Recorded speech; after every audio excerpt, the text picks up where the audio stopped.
जय श्री राम दोस्तों, हम मंजू मिश्रा अपने यूट्यूब चैनल पर आप सबका स्वागत करीत है।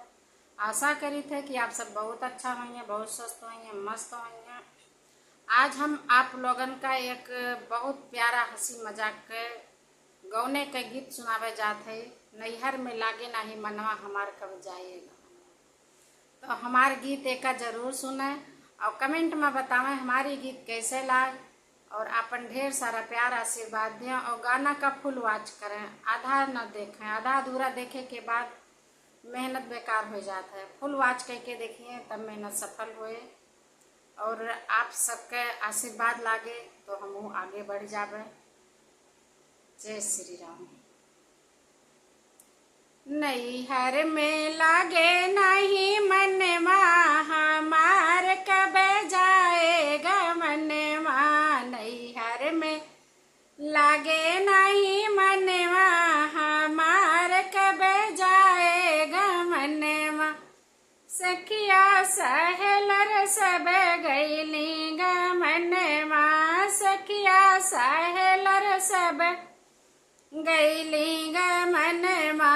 पहुँच गई अपने भवनवा हमार कब जाएगा बनवा।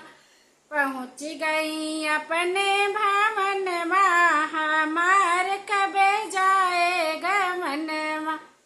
नैहर में लागे नहीं मनवा हमार कब जाएगा मनवा। बड़की भौजी मोरी यस दुख दीना।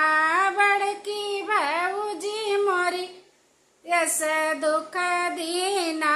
ना जाने कौने करनवा हमार कब जाएगा मनवा।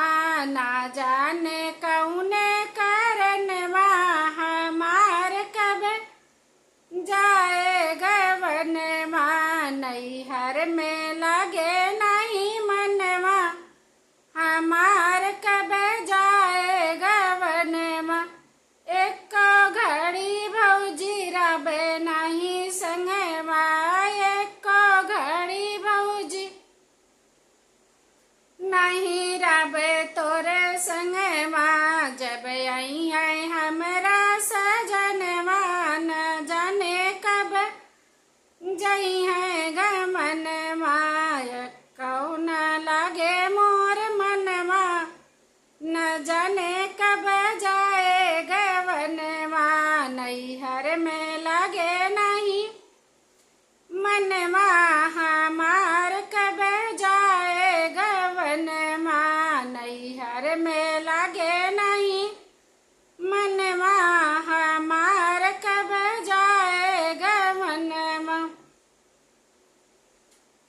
सैया बेदर्दी दर्दिया न जाने। सैया बेदर्दी दर्दिया न जाने। बीत गईल मास अगहनवा हमार कब जाएगा मनवा। बीत गईल मास अगहनवा हमार कब जाएगा मनवा। नैहर में लागे नहीं मनवा